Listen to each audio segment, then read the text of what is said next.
walk. And it's scary. I like it.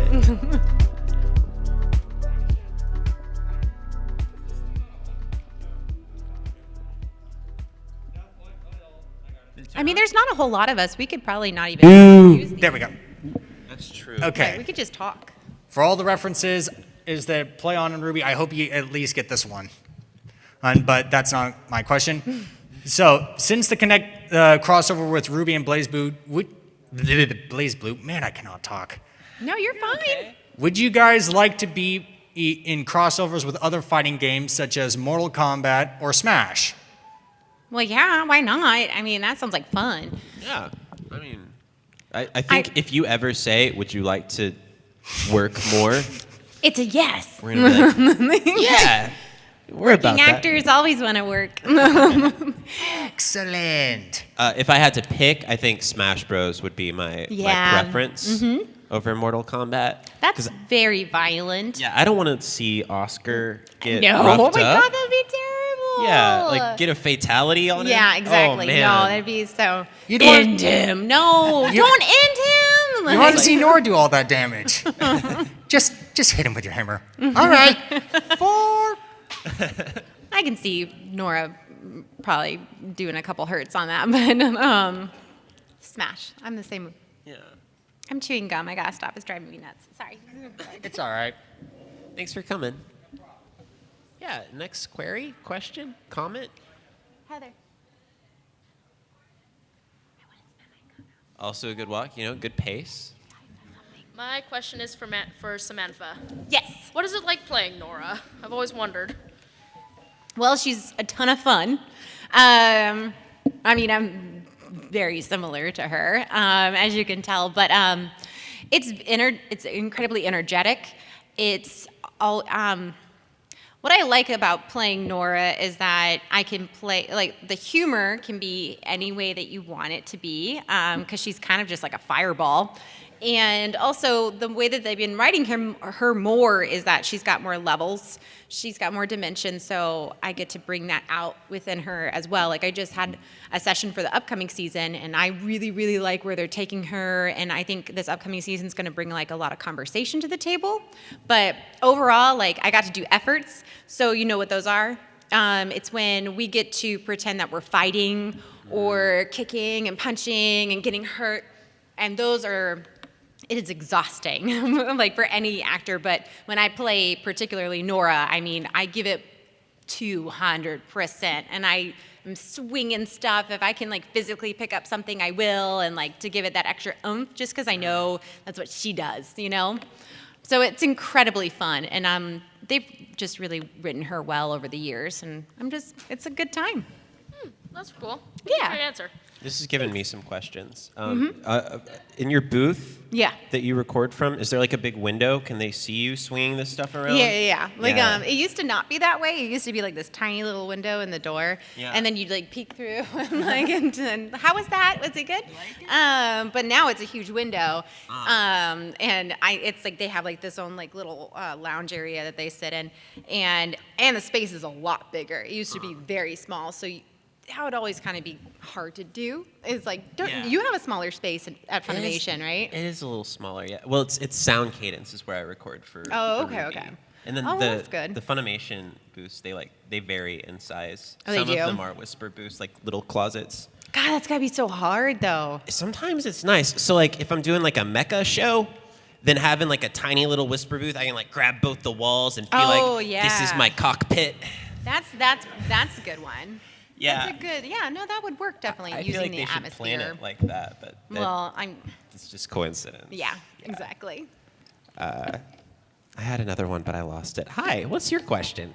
Hi, how are you? Hello again, Samantha. And Hello. hello, Aaron. Hi. So I have a question for Samantha. Yes.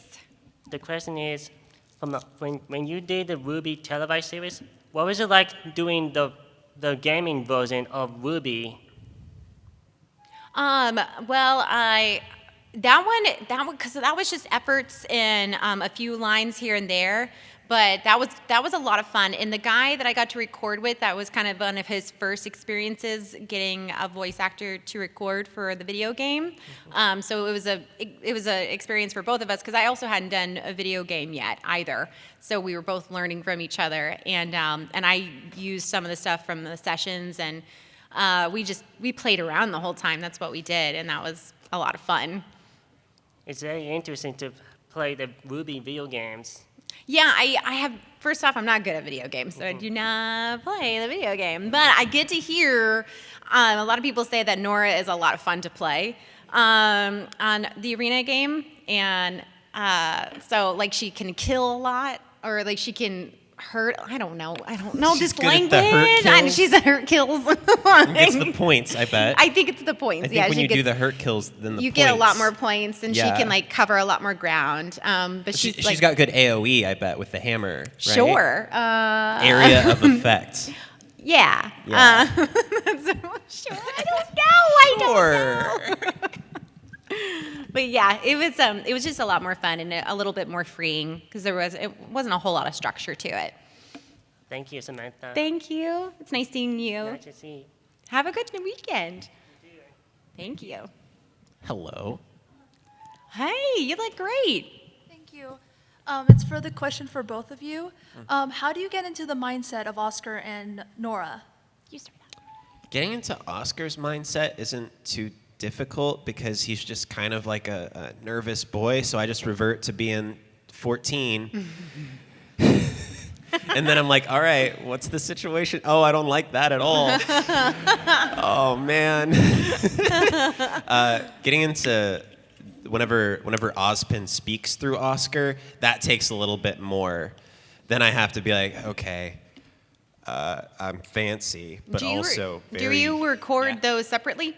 Or do you just go by the script? Yeah, a lot of the time we'll do it separate. So Okay. I'll do all the Oscar first, and then all the Ozpin second. Usually, because like if Oscar does any yelling, then it'll make me sound older. Yeah, that's true. Because like you kind of want to use like vocal shred is nice for those purposes. Vocal, if you like. If you want to sound like, if you want a character who's like kind of gruff, then you want to do a lot of yelling beforehand is the general rule. And just use the fact that you're damaging your voice to your advantage. Oh, that like coming from like a theater standpoint, I'm like, don't do that. Don't destroy your voice. Yeah, you theater people are always talking about how there's a safe way to scream. And There is a safe way to scream. How? Using your head voice.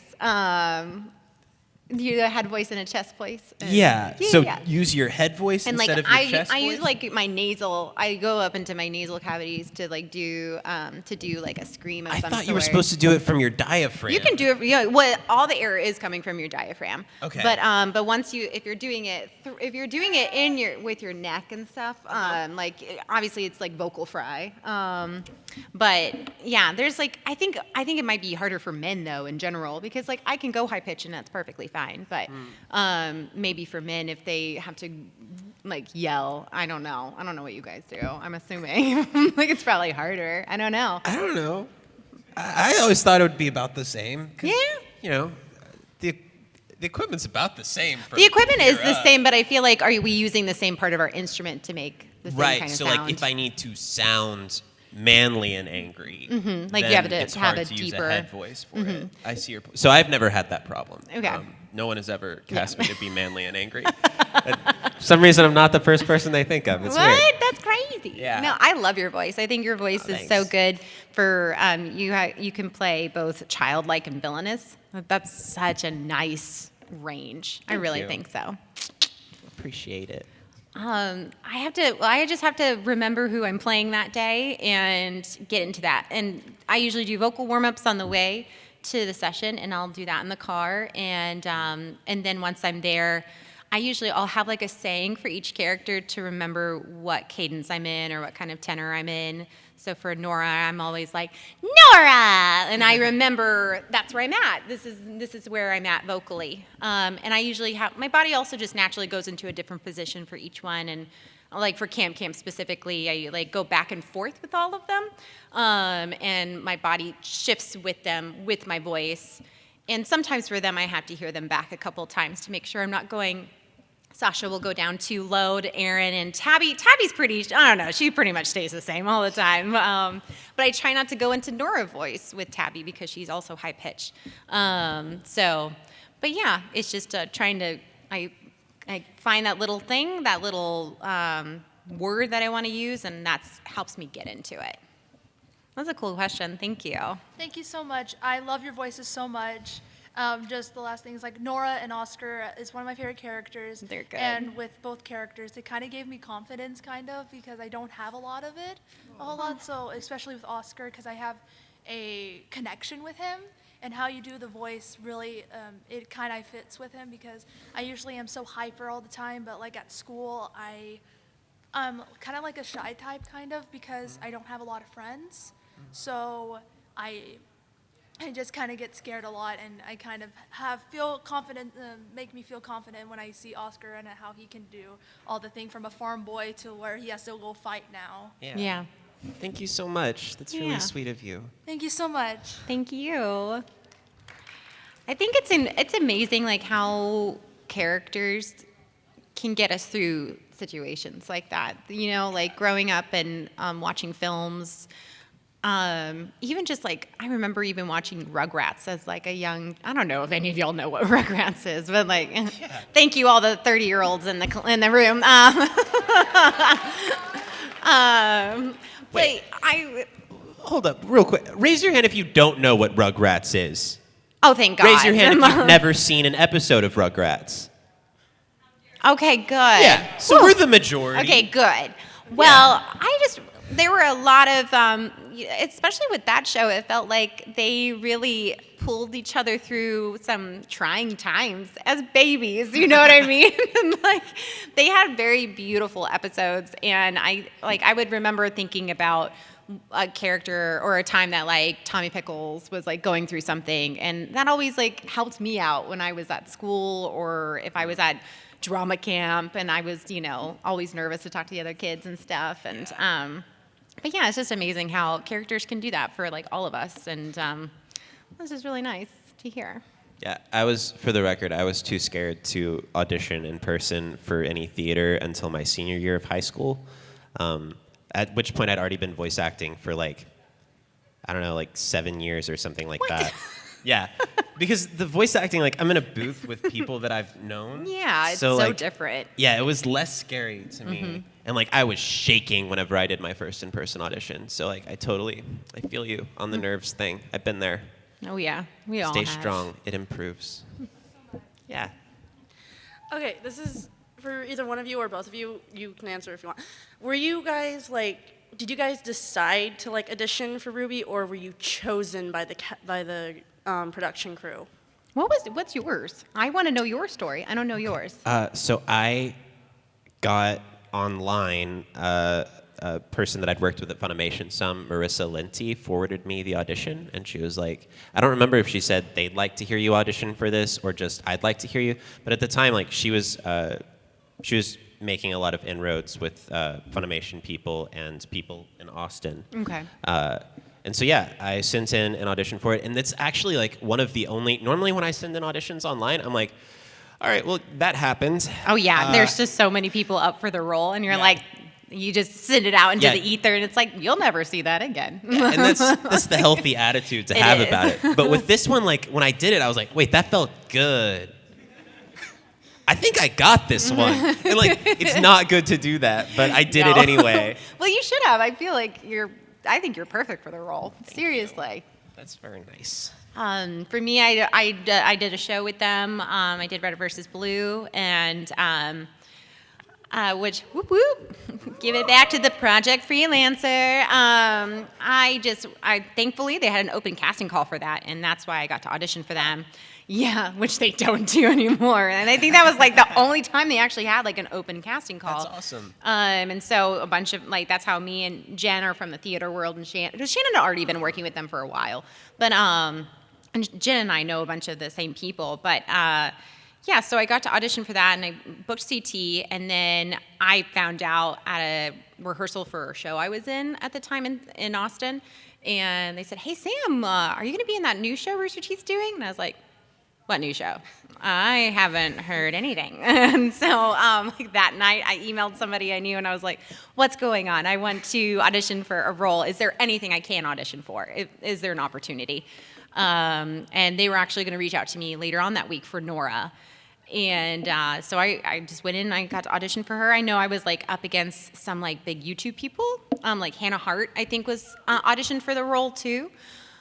So that's kind of cool, though. Like, you know, she's like famous, but like she's got an incredible career. But it's cool that I earned the character I did, and it was just really nice that also Monty really wanted me to like play that role too, which was always very rewarding for me. I loved him. We all loved him, and still do. But yeah, so that's how it worked out for me to do Nora. Thank you. Thank you. So cute. I like that. Hi. Was that loud? Oh, you're good. You're good. Okay. This is a question for Samantha. Now, I know that that besides Nora, you also voice the Flower Scouts in Camp Camp. Yeah. Now, I was wondering, which of the Flower Scouts do you think that Nora would get along with more, would you say? Tabby. Yeah. Well, first off, they're both very high energy and very passionate people about their men. So I think that they would definitely get along on that aspect. As long as they don't like each other's men, they'll be in good spirits. And Yeah, so- that would be interesting. Yes. I think that's who. I think Nora and Tabby would definitely get along. Sasha's too manipulative, and Erin is, she just doesn't care. So, like, I think for Nora and Tabby, that would be a beautiful friendship, and strange. Okay. Thank you. Thank you. So sweet. Hello. Hi. Thank you for taking the time to be here for this panel.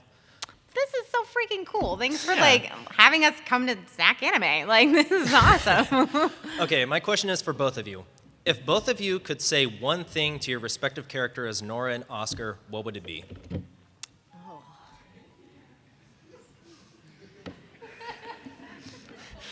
I feel like yours is heavy.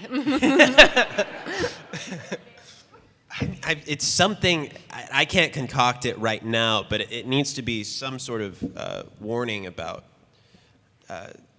or maybe just an apology about his situation with any potential romances he may feel as a teenager, because his soul is actively merging with someone who's centuries old. So like, finding a intellectual peer is going to be difficult. Yeah. He's given him pointers so far, just kind of haphazardly. I think the message is just sorry. Sorry. Sorry. Poor Oscar. I love Oscar.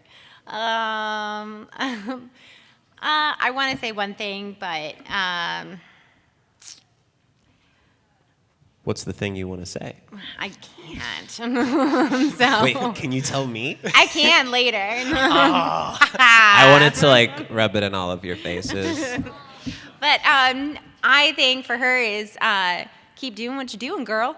That's my message to her. I love Nora, and I love her attitude through all of the fighting and through the ups and downs. She's always positive and proactive, and she also sees the big picture. She's not tunnel visioned. Like in that moment in Volume 4, you know, she didn't want Ren to leave. Like, he didn't have to do what he needed to do. Like, he needed to have all of them. Right. And she was able to see that and know that, because if he didn't have them, he probably wouldn't have made it.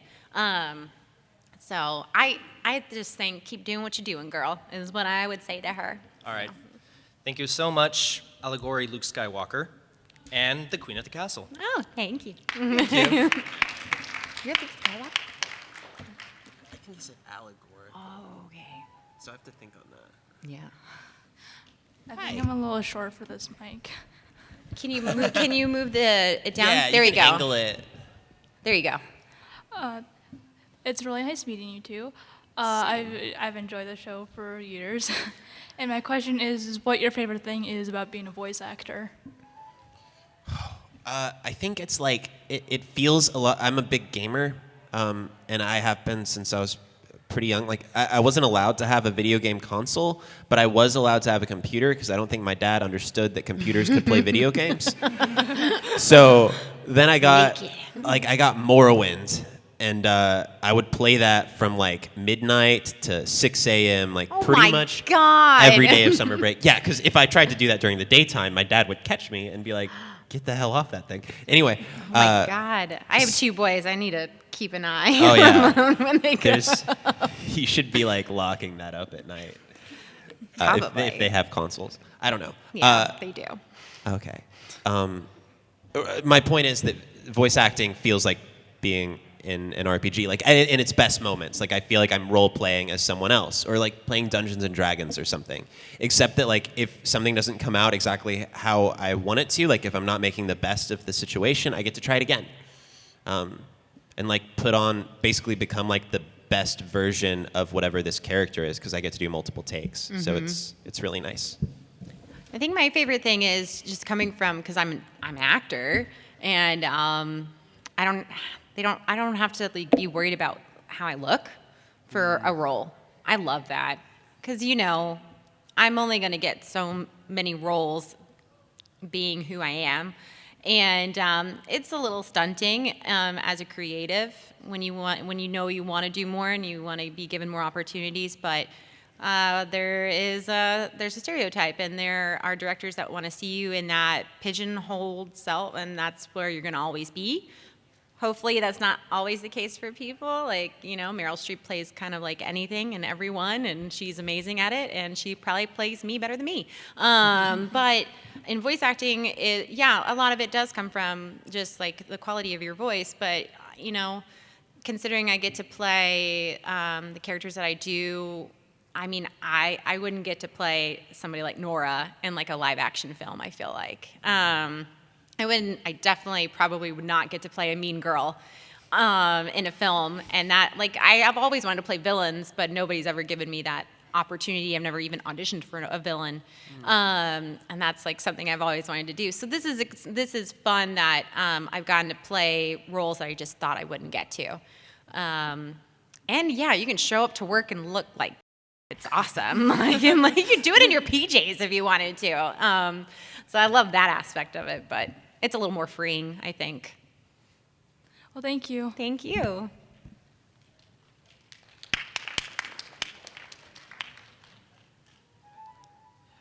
Hi, so I've actually had the privilege of seeing you two at RTX for the past 2 years, and I'm going again in July, so I'm very excited. Oh, nice. But, it'll be hot. It'll be so hot. Yeah, I have a trench coat that goes with this costume. No, don't do I've that. never made a worse choice in my life.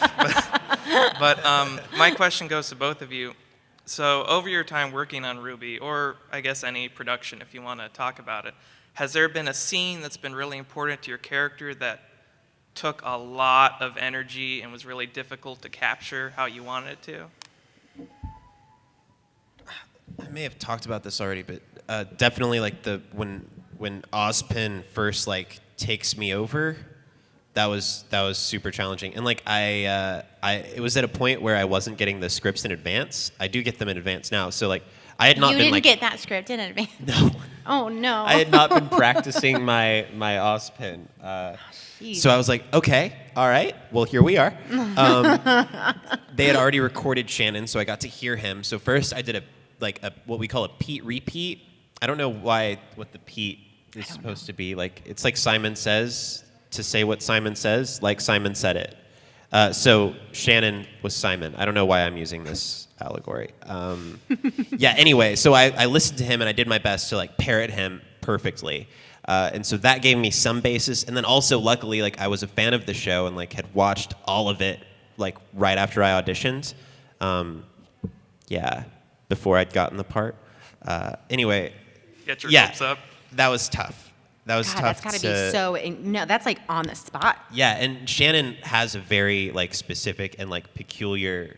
It's very peculiar rhythm for Ozpin. Yeah, his rhythm is wild. It's so fun, yeah. So I was just like, all right, well, I'm just going to try pausing at random places. And then I realized, like, he doesn't pause at random places. He, like, has a reason that he pauses where he pauses. Mm-hmm. The jerk. Yeah. I'm surprised they didn't actually have you guys like talk to each other. You know what I mean? And like, anyway, the one that has spoiler if you haven't watched the like past season, but like yeah, there was a scene that that's very sentimental. Did you watch this past season? Yeah. So the one at the statue. Yeah, that one. Those are always hard to do. Those quiet moments that you have so much to say with very little text. Those are always the hardest for Nora. If I have a lot more lines, I can like kind of fight through the emotion and like it portrays through the words. But when it's not that much and you want to say so much, that's a little difficult, especially for her energy. So you got to bring that down and you have to be in that moment. So that's difficult. I had to do that in volume 4, and I'm doing like there's going to be like something similar or like different in this upcoming season that like it's going to bring like it's just going to be different. So yeah, I think that was probably the hardest for me, for Nora. All right, thank you. Thank you. Ruby, you look so good. Thank you. So I love you guys so much. I've watched RWBY for like years, and I caught up to volume 6 yesterday, and oh my god, that was hard. I know what scene you were talking about too, so I was like, oh god. Oh god, I cried when I read that script, and then I cried when I watched it. I'm like, and I know what's happening. I literally know all of the lines, and like I'm just like, I'm still a mess. I don't know, like. I love both of your characters so much. Like, you guys are so awesome. And I relate to Nora, like, a lot because I'm also very hyper and energetic and everything. So my question for you guys is, it's a little similar to the last one, but what is, like, your favorite moment of your guys' character from this universe?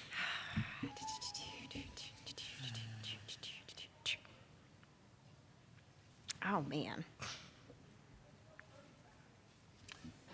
I think, and it's because it's the moment, like, it's when I, like, first felt a sense of, like, ownership of the character. I think it is, like, just when I first came in and I was having the back and forth talk in my head, where, like, Ozpin asked me what the dean's office at the school looks like, and I'm like, I just remember that like there's a desk in the corner, and like I'm like surprised that I know this, and also like it just keeps coming out, and I don't really like want it to because I don't want to agree with him. There was a lot going on there, and I also got to play it really subtle. So yeah. Oh, I remember that. That was a really nice scene. Yeah. You played. You were able to convey a lot in that moment. I like that. Thank you. You're welcome.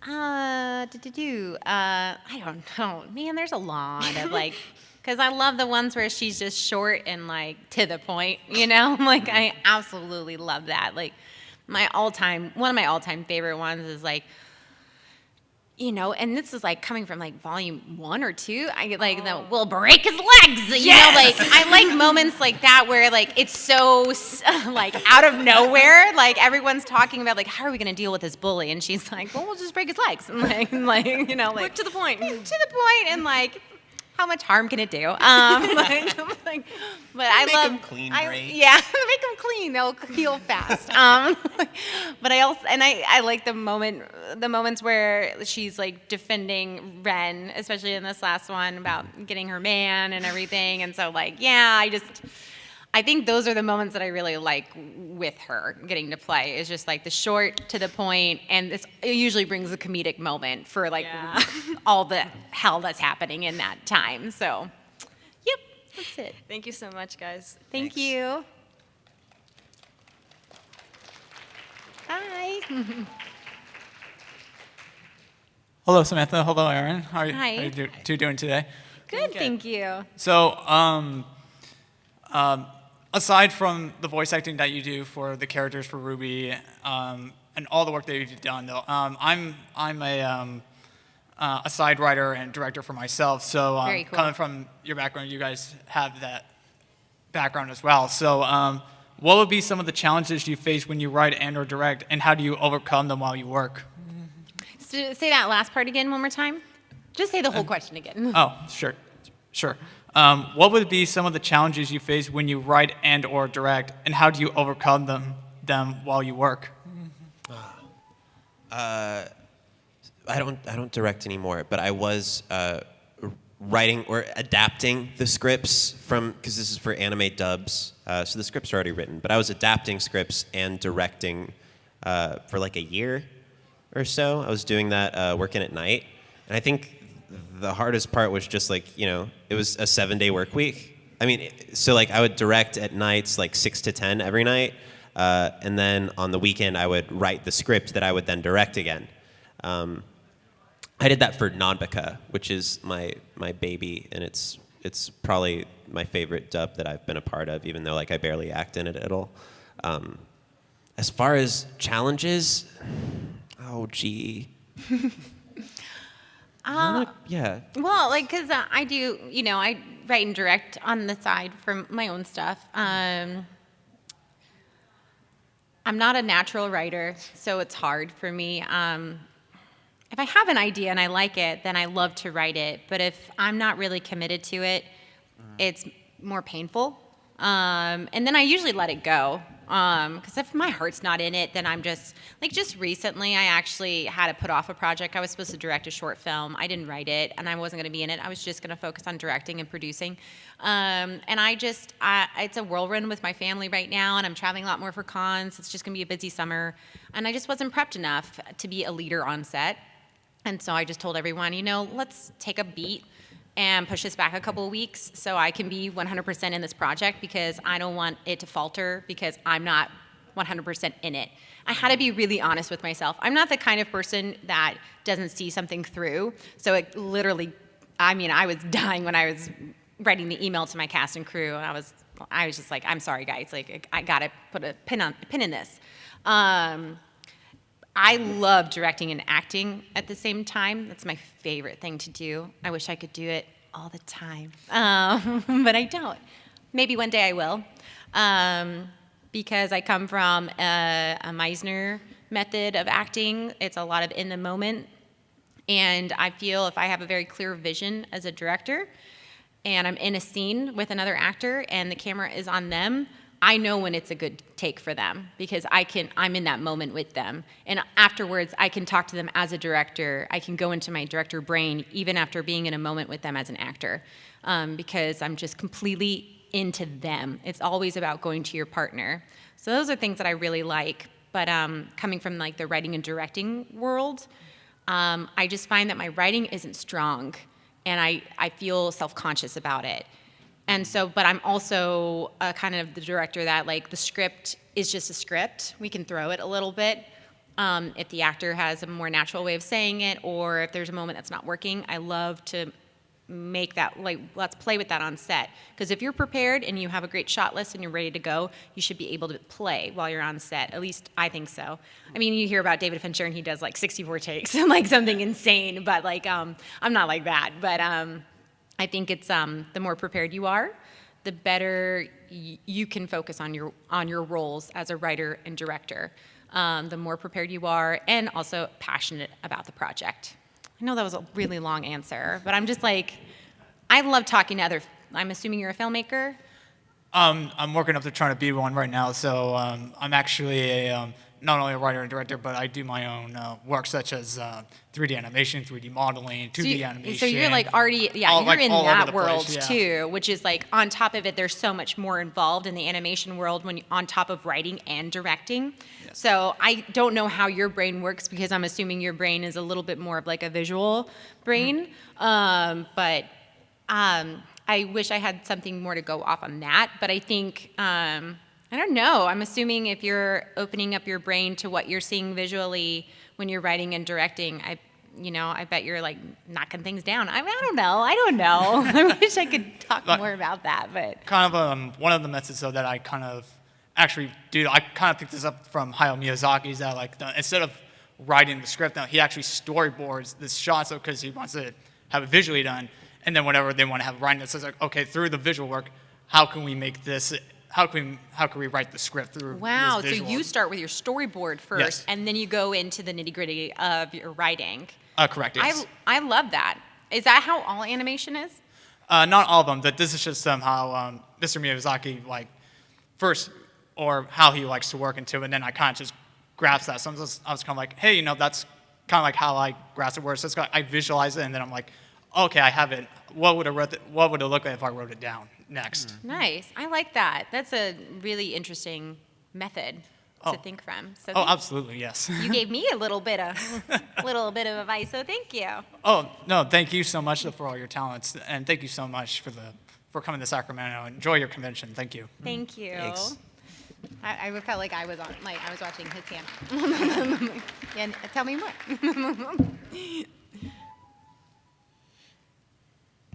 Everyone is so polite and like waiting until. Hello. Hi. So my question is probably a question you also get a lot at panels as well. But in the RWBY universe alone, not Camp Camp, just in the RWBY universe. Okay. If you could have voiced any other character in that show, who would you have voiced and why?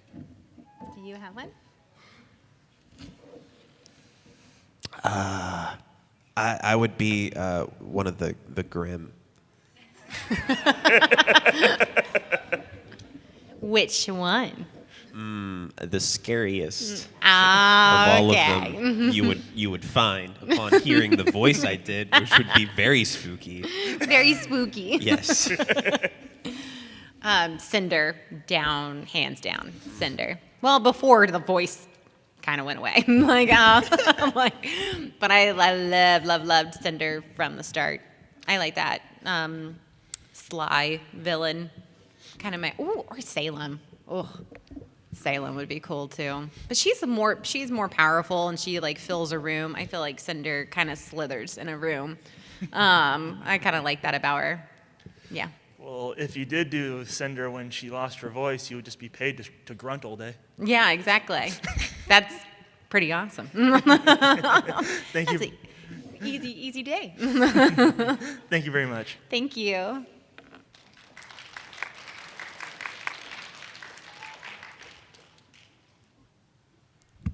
Hello. Hi. All right, so for Aaron specifically, but you might want to chime in too as a character who has acted with his character. Okay. But the Oscar Ozpin dynamic, voicing them and differentiating them, how do you approach this? Well, Yeah. first of all, we record them separately. Mhm. So I'll do all my regular Oscar first, and then I'll come in for the Ozpin, and then I think about the way that I naturally feel like it should be read in a vaguely fancy voice. I don't even want to try it right now, because the other thing is, like, I botched the accent. Like, if y'all heard my first take every session, you would be like, this is embarrassing. Oh. No, it's okay. I mean, because I eventually get it, I think. No, you do very well. for Yeah, Thank sure. you. It's like there's a distinct difference, and it's awesome. Appreciate it. Yes. So yeah, I kind of like, you know, whenever I'm a boy, I'm a little bit tense. I sort of just channel like a little bird, and then whenever I'm Ozpin, I can like relax, but also like hate myself. And then I think about, so I relax, I hate myself, I get a little fancy, and then I think about the way that I would normally read something that I think is like traditionally correct to read it, and I don't do that. I find something else that also works, which means pausing at really strange places, but coming up with a reason for it. Yeah, and that is how I do Shannon McCormick. Brilliant. Did you have anything to add? No. Okay. Well, thank you. Thank you. Hello. So, I'm sure you're familiar with all the fairy tale references and storybook tellings inside RWBY. My question is to you, would you be interested in a more adult novel reference? Like, are you familiar with Agatha Christie? Yes. Are you familiar with her masterpiece, And Then There Were None? Yeah, the 10 Little Indians? Yes. Yeah. Mm-hmm. As would you like to do would you be interested in there being a reference or maybe even an entire episode of RWBY dedicated to the sort of storyline of that? I'm down for anything. I mean, I don't write any of it. But yeah, I mean, I think they don't pull just from fairy tales. They pull from kind of everywhere. I think that's just kind of any kind of art, though. You're influenced by so much that you see. But I mean, that one's kind of, everyone dies. Like, Well, not in the 1945 version, but I will. which is the best. Yeah, but still. Yeah, but anything like that. I don't know. I'm down for anything. I think that the opportunity is limitless especially for fantasy shows. Cool. What do you think? I'm not familiar with that particular thing. And honestly, it took me so long. It took me until they were like, okay, now you're Ozma. And I was like, wait a second. Are y'all going for like an Oz theme here? Oh my. Because we're wizards. Oh, I get it. And there was like silence because it's Skype calls that I record on. They're like, yeah, man. This man's a genius. I'm surprised they didn't just start that off though with you. I think they thought I could figure it out. They Really? thought I was a smart boy. I mean, they kind of straight up told me so Nora is she's Norse, it's Thor, it's Valkyrie. Yeah, that makes sense. Yeah, so it's, I mean, I knew that. Duh. it's so firing and all the lightning going. The lightning, yeah. But yeah, Hammer. I'm surprised though that you. Wait, so what's Rin? Oh, I don't know. Okay. Gender bent Mulan. What? Gender bent Mulan. Mulan? Yeah. Oh, maybe. Jean is Joan Joan of Arc. and Pyrrha is, if I remember correct, Achilles. Yes. Oh. Yeah. Everyone I in mean, Team- I think everyone should have seen that coming with Yeah. her eventually, but That yeah. makes sense. Another one bites the dust. Yeah. I mean, it's been a while. It's always too soon for Pyrrha fans, so Yeah. yeah. Yeah. I hope everyone's watched it, most of this here. Yeah, fingers crossed. Fantastic. Also, Salem's hair makes her look like a Styracosaurus. I do like Salem. I like the way Salem looks. I think she's lovely and creepy. Hello. So this is my last question. So I'm an artist, writer, and a voice actor just with my friends. Yeah. So I do mostly a bridge series, and I kind of have a raspy voice because of breathing problems I have. So how can I help with that situation for not having been so raspy? You want to not have a raspy voice? Not as harsh as I do when I'm doing voice acting. Not as bad.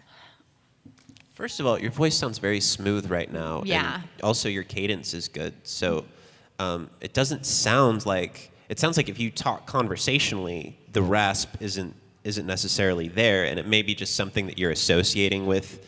I had a particular voice type. I would always go breathier whenever I was recording, and then I eventually realized that's just a thing I'm doing that I don't have to do. Yeah. Yeah. So you can, think about it, turn it off. The more time, do you have your own mic set up? My friend does, and they let me use it at some point. So getting your own microphone set up will be big for you because it'll let you spend hours alone in front of a microphone, and then you'll be able to get to know your voice well. And and taking a voice acting class too, learning from someone who is a professional and learning about your instrument, because they'll have a better answer for you about the raspiness. But I'm going to tell you right now that I'm very envious of people who have a little bit of rasp to their voice, because I feel someone, y'all know Elizabeth Maxwell. She plays Winter, and she's on literally everything. She is someone that I think has a really remarkable, she can do almost anything, in my opinion. She can play children really well, little boys really well because of the rasp. I mean, think about Bart Simpson, Bobby Hill. They were all voiced by women. Tommy Pickles. Raspy voiced women can play young characters, young boys. They can play mature women. That's a quality that I'm so jealous of. I wish some people know how to turn off that raspiness. I don't know what they do to do that. Yeah. Because I feel like the possibilities are endless with voice acting. So take what you have and learn how to work with it. And I think going to a professional class, like there could be like a series that you could pay for to go and do that. And sometimes you can get a demo out of doing that too. So you can walk away with actually having a little reel of your voice and all these characters that you've learned to play. And that way you can start submitting it for auditions. So it's not just you playing with your friends and like doing stories together. You could be auditioning for bigger things. So that's something I always recommend, is going to a professional voice teacher. I went to a voice teacher in college, but that was for theater voice. I've never gone to a professional for voice acting, and I feel like I still need to. So I'm definitely putting that out there in the world for you as like a little advice. Thank you so much. I just do a lot of like bridges from like South Park and She-Ra and things like that. And making your own content is really important as a creative nowadays. And especially the more you play, the more rehearsal you're getting in and getting to know yourself and what you can and can't do and what you want to challenge yourself. Thank you so much. Thank you.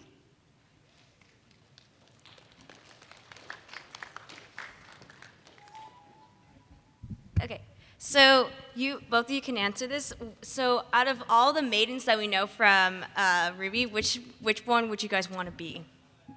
One that isn't dead. Or evil. Or evil, yeah. So it's like, I don't know. I can't really answer that, I think, properly. Like, It's been a while since I watched, but the Spring Maiden can make like plants grow and move and stuff, right? Yeah, I like that. I think that's a cool power. yeah. I'm going to piggyback off that and go with him. So, creating beauty, nature. Because I've had a couple house plants. You know, I moved out. I moved to a new place, and I was decorating and stuff and getting in that mood. So I got some house plants, and I killed them. Oh, and no. I was like, all right, I got it this time. And then I got one more plant, and I killed it too. And then I put the little planter that I was using in my house, I put it outside, just threw it in my backyard. It's flourishing now. It's flourishing. Yep. Now that I stopped touching it. That's exactly what happened to one of mine. I'm a big houseplant person now, Yeah. but I had this one dying on me constantly, and I was like, I cannot save you. Everything I'm doing it's just destroying you. And I put it in the backyard, and I totally forgot about it. And spring came, and it's amazing. And I put it on my front porch, and it's so happy without me touching it. It was leave me alone. Excuse my language, but that's what it really wanted me to not touch it anymore. So, Thank you, guys. thanks.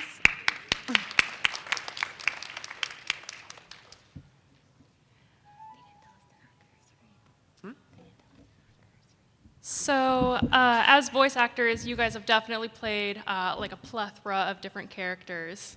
He's done more, for sure. But if you were to play D&D, how would you visualize your character? I do play D&D, but how do you mean? Do you mean how would I visualize a character that I play in voiceover as a D&D character? Or make a D&D character. How you would feel like you would want to play your character? Have your own choice and make your character the way that you want it to be. First off, I have played D&D once, and it was overwhelming. And then I was auditioning for a YouTube channel, and they do D&D on Sundays, and it would. So I was very nervous. I was excited, and it was very overwhelming. Like I said, I loved all the possibilities. I forgot what I wanted to be though. I think I chose an elf. Or I chose someone who did potions or something like that. What is that one called? It's not a witch, but it's like a warlock Alchemist? or sorcerer. I think maybe it was no. I thought I wanted to be an alchemist, and then they told me it can get really technical, and I was like, no, never mind. I don't want to do that. Alchemy's kind of weird. So yeah. So I think mine was just I wanted to be more powerful. So is there a huntress? Or a hunter? Or... There's like a rangers. Damn, And I cannot remember what I did. But I liked it, and I thought a lot, and I was a good problem solver. But yeah, I would thought that I would want to do something mystical, but it feels very technical, so I don't want to do that. So I guess a little bit more of like a fighter, like scavenger, nomadic. Maybe it was a nomad. Is there a nomad? Am I just making things up now? Like, that's what you do, right? The whole game. What are yours? The last character I rolled, I was a gnomish fighter. So small but very scrappy. And I always spec into some sort of persuasion because I really like talking to NPCs. I like to whenever a lot of the time I'll be somebody who I'll add to my backstory. I'll be like, so but I was raised by goblins though, so I speak goblin. And the dungeon master's like, okay, fine. And little do they know, I'm going to win over the goblin tribe that he wanted to be a small fight, and they're gonna join us on our quest. And the goblins will be, I want to start a kingdom. And they're like, Aaron, stop trying to make kingdoms every time we play. I'm like, I ask all of the goblins to tell me their names. Go. He's like, the goblins become suddenly hostile for reasons unknown to you, as if a god was angry at your choices. That's it. all right. All right, thanks. All right, well, that's it from us, right? Yeah. Okay. This was fun, guys. Thank you so much. Yeah, thanks for coming.